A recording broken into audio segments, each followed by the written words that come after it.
Hello everyone. So today we are going to discuss the detailed summary of The Summer of the Beautiful White Horse, which is the first chapter of your snapshot book. So its main characters are आरम, जो कि protagonist है. Protagonist वो होता है जिसके नज़रिए से हम लोग स्टोरी पढ़ रहे होते हैं. सेकंड इज़ मोराड, जो कि उसी का कज़न है. Third is mister Khusrov, who is the uncle of Aram and Morad, and fourth one is John Myro, who is a farmer.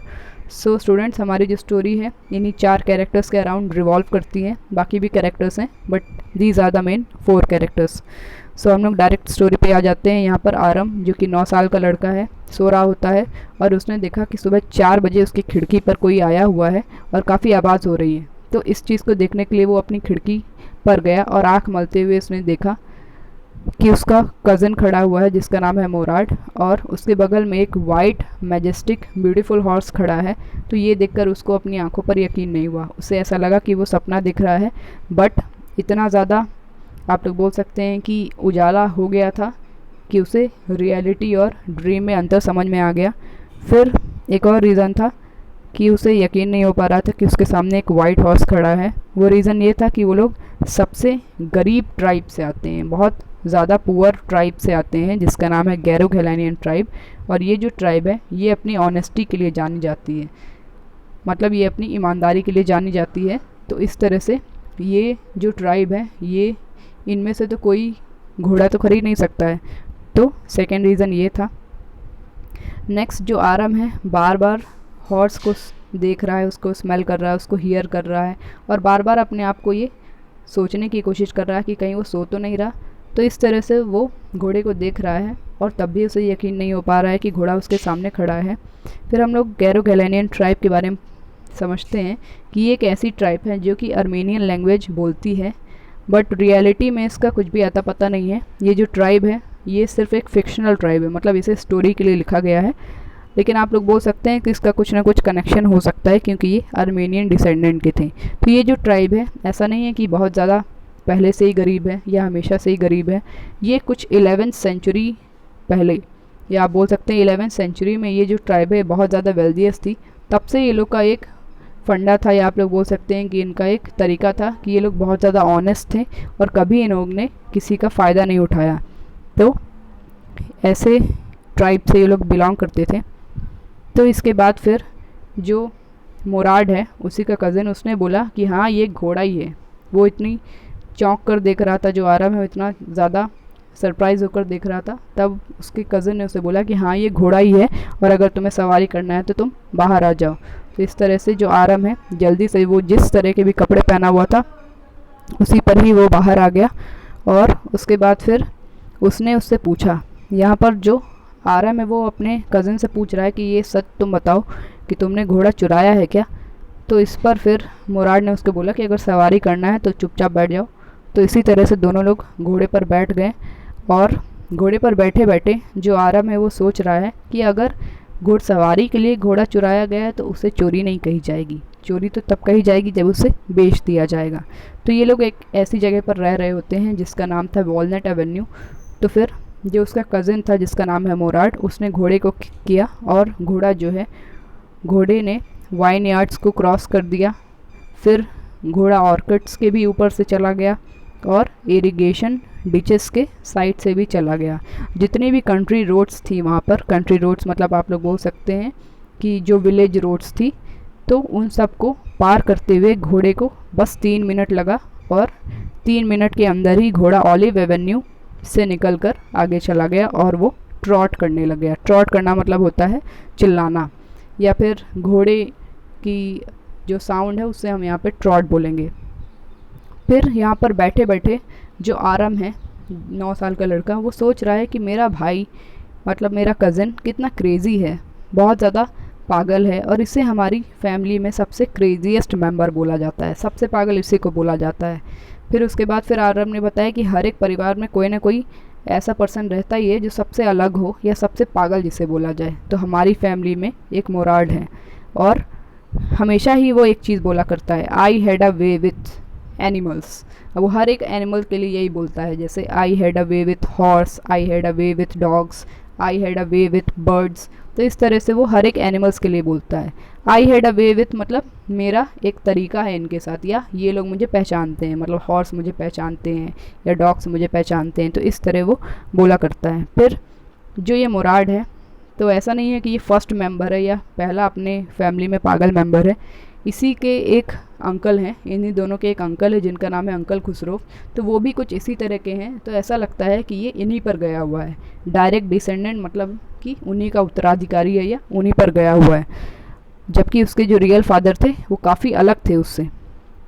अब हम लोग यहाँ पर बात कर लेते हैं अंकल खुसरोव की। अंकल खुसरोव जो हैं वो काफ़ी ज़्यादा गुस्से में रहते हैं। इनकी बहुत बड़ी बड़ी मुस्टैक है, ब्लैक हेयर है, और ये इतने ज़्यादा इरिटेबल है, इतने ज़्यादा इम्पेशेंट है कि किसी को भी ये केवल अपने चिल्लाने से या बोलने से ही रोक सकते हैं। वो हमेशा ही एक लाइन बोला करते थे, इट इज़ नो हार्म, पे नो अटेंशन टू इट। अब इसके बाद फिर यहीं पर एक लाइन लिखी हुई है, a man could be the father of his sons flesh, that did not mean that he was also the father of his spirit. यहाँ पर मुराद और इनके लिए बोला जा रहा है, मुराद और अंकल खुसरोव के लिए बोला जा रहा है कि दोनों लोग भले रियल में फादर और सन नहीं है, लेकिन तब भी दोनों लोग एक ही जैसे हैं। तो हम लोग ऐसा बोल सकते हैं कि अगर कोई किसी का बेटा है तो ज़रूरी नहीं है कि उसके फ्लैश से ही हो, उसकी बॉडी से ही हो, उसके आत्मा से भी वो उसका बेटा हो सकता है। अब इसके बाद एक बात की बात है कि जब अंकल खुसरो बैठे हुए थे बार्बर की दुकान पर और अपनी मुस्टैक्स ट्रिम करवा रहे थे, तभी उनका बेटा जिसका नाम है आरक, वो दौड़ते हुए आया 8 ब्लॉक से और उसने बोला कि जल्दी चलिए, घर में आग लग गई है। इस पर जो अंकल खुसरो यानी उसके पिता थे, उन्होंने बोला इट इज़ नो हार्म, पे नो अटेंशन टू इट, मतलब इसमें क्या बुराई है या इसमें कोई भी नुकसान नहीं, इस पर ध्यान मत दो। तो जो बार्बर था वो चिल्लाया और उसने बोला कि अच्छा तुम्हारे घर पर आग लग गई है और इसमें कोई नुकसान नहीं है। तो भी जो अंकल थे उन्होंने बोला कि हाँ, इस पर कोई नुकसान नहीं है, इस पर ध्यान मत दो, इट इज़ नो हार्म, पे नो अटेंशन टू इट। अब इसके बाद फिर जब आरम और मुराद ये लोग अपनी घुड़सवारी कर रहे होते हैं और घोड़ा तब तक दौड़ता है जब तक वह दौड़ सकता है, तो मुराद बोला कि अब चलो, अब तुम उतर जाओ, मुझे इसमें अकेले सवारी करनी है। फिर इस पर जो आरम है उसने बोला कि मुझे तुम कब दोगे?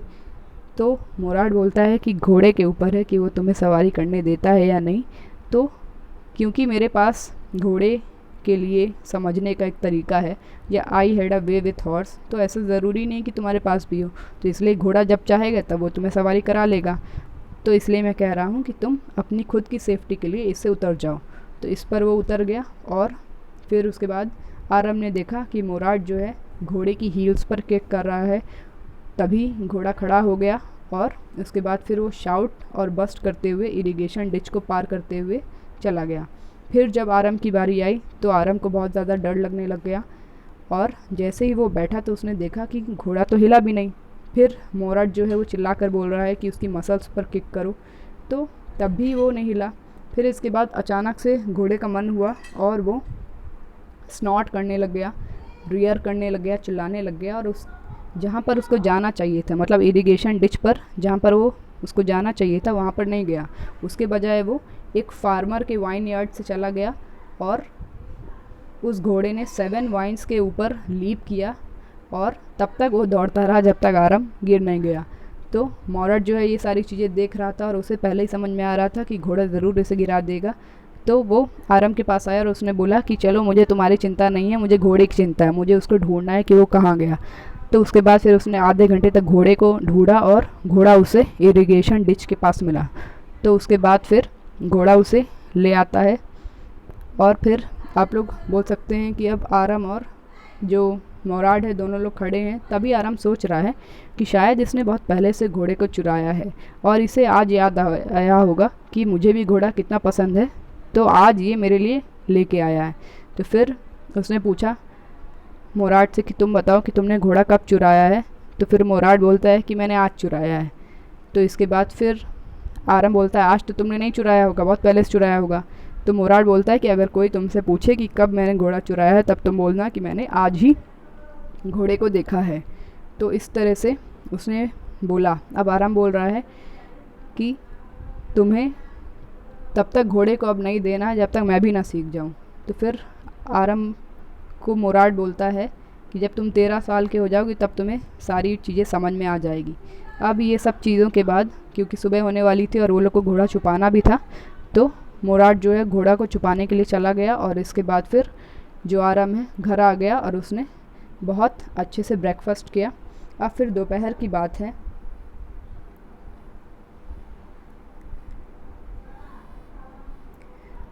जब अंकल खुसरो बैठे हुए थे अपने टी पार्लर पर, तो वहीं पर उस आरम की माँ बैठी हुई थी और उन्होंने कॉफ़ी और सिगरेट ऑफ़र किया अंकल खुसरो को। वहीं पर एक फार्मर आया जिसका नाम था जॉन बायरो। वो एक असीरियन था, मतलब ये दूसरी कंट्री का था, लेकिन क्योंकि वो वहाँ पर रह रहा था एक ऐसी जगह पर जहाँ पर सब लोग आर्मेनियन बोल रहे थे, तो उसको आर्मेनियन सीखनी पड़ी। फिर उसने वहाँ पर कॉफ़ी और टोबैको मांगा तो उसे ये सारी चीज़ें मिल गई और वो अपने आप ही बोलने लग गया कि मेरा वाइट हॉर्स चोरी हो गया है लास्ट मंथ, और मेरा एक घोड़ा था तो मैं उसी की वजह से बहुत ज़्यादा दुखी हूँ। इस पर अंकल खुसरोव ने बोला कि तो क्या हुआ, तुम्हारा एक ही घोड़ा ना चोरी हुआ, हमारा तो घर पूरा छूट गया, तो इसमें कौन सी बड़ी बात है, पे नो अटेंशन टू इट। तो फिर जो फार्मर था बोला कि तुम तो एक सिटी ड्वेलर हो, मतलब तुम एक शहर के निवासी हो, तो तुम्हें क्या परेशानी होगी, मेरे पास तो एक सरे है, सरे मतलब घोड़ा गाड़ी, तो वो जो सरे है वो बिना घोड़े का क्या मतलब। तो इस पर भी बार बार अंकल खुसरो बोल रहे थे पे नो अटेंशन टू इट। फिर जॉन बायरो बोलने लगे कि मैं 10 मील चल कर आया हूँ और मेरे लेफ़्ट पैर में दर्द हो रहा है। तो इस पर अंकल खुसरोव ने बोला कि तुम्हारे पास पैर है तो चल के तो आओगे ही, तो इसलिए इस पर ध्यान मत दो, इससे कोई नुकसान नहीं है। फिर इसके बाद जो जॉन बायरो बोलने लगे कि मैंने इसे $60 में ख़रीदा है। तो इस पर अंकल खुसरो बार बार बोल रहे हैं कि मैं ऐसे पैसे पर स्पिट करता हूँ, मतलब ऐसे पैसे पर थूकता हूँ। फिर ये सारी चीज़ें हो रही थी, अंकल खुसरो को बहुत जल्दी गुस्सा आ जाता है, तो वो वहाँ से ज़ोर से पैर पटक कर चले गए। और इसी के बाद फिर वहाँ पर आरम की माँ बैठी हुई थी और उन्होंने उस फार्मर से बोला कि ये जो खुसरो हैं ये दिल से बुरे नहीं हैं, तो इसलिए इनका बुरा मत मानना।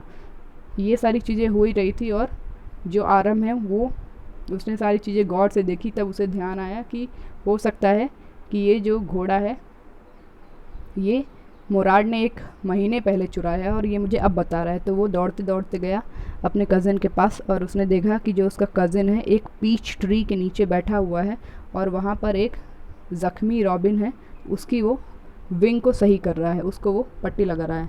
तो उसके बाद फिर आरम ने बोला कि अब मुझे पता चल गया है कि घोड़ा तुमने 1 महीने पहले चुराया था, तो अब मैं तुमसे कुछ बोल रहा हूँ कि तुम तब तक घोड़े को मत देना जब तक मैं भी ना सीख जाऊँ। तो मुराद बोलता है तुमको तो सीखने में 1 साल हो जाएगा, तो क्या मैं 1 साल तक रखूँगा। इस पर जो आरम है उसने बोला कि कम से कम 6 महीने तो रखो। फिर मुराद बोल रहा है कि 6 महीने रखने का मतलब है कि घोड़े को चुराना, और हमारे गैरो घैलानियन फैमिली में से कोई भी चोरी नहीं करता है। तो इस पर दोनों लोग बहस करने लगे और उसके बाद फिर कुछ वो लोग ने सोचा और घोड़े को रखा। फिर इसके बाद जो मुराद था उसने रॉबिन को छोड़ दिया और वो उड़ गया। तो 2 हफ्ते हो गए और 2 हफ्ते तक घोड़ा जो है छुपा हुआ ही है। वहाँ पर दोनों लोग उसको राइड कर रहे हैं और उसको छुपाए हुए भी हैं एक डेजर्टेड वाइन यार्ड में। डेजर्टेड वाइन यार्ड मतलब ऐसा वाइन यार्ड जो कि बंजर पड़ा है या जिस पर कोई भी फसल नहीं है। तो इसके बाद फिर एक बार क्या हुआ कि दोनों लोग, अब देखो यहाँ पर 2 हफ्ते हो गए हैं और 2 हफ्ते तक उन्होंने घोड़े को छुपा कर रखा है।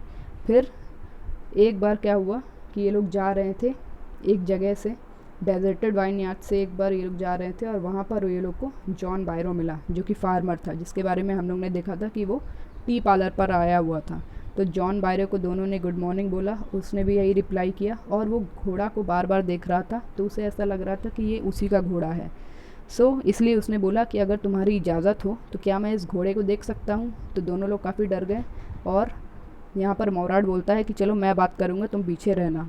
तो इसके बाद फिर जो जॉन बायरो है वो देखने लग गया, उसकी टूथ से टूथ उसने मिलाया कि इसके एक एक दांत उसी के जैसे हैं, सब कुछ बराबर है, इसका मतलब ये मेरा ही घोड़ा है। तो उसने फिर बोला कि ये अगर तुम लोग गैरो घैलानियन ट्राइब के मेंबर नहीं होते तब मुझे शक होता कि ये मेरा घोड़ा है, लेकिन मैं तुम्हारी फैमिली को जानता हूँ और ये भी समझता हूँ कि तुम लोग कभी भी चोरी नहीं कर सकते, तो इसलिए हो सकता है कि ये मेरे घोड़े का जुड़वा हो।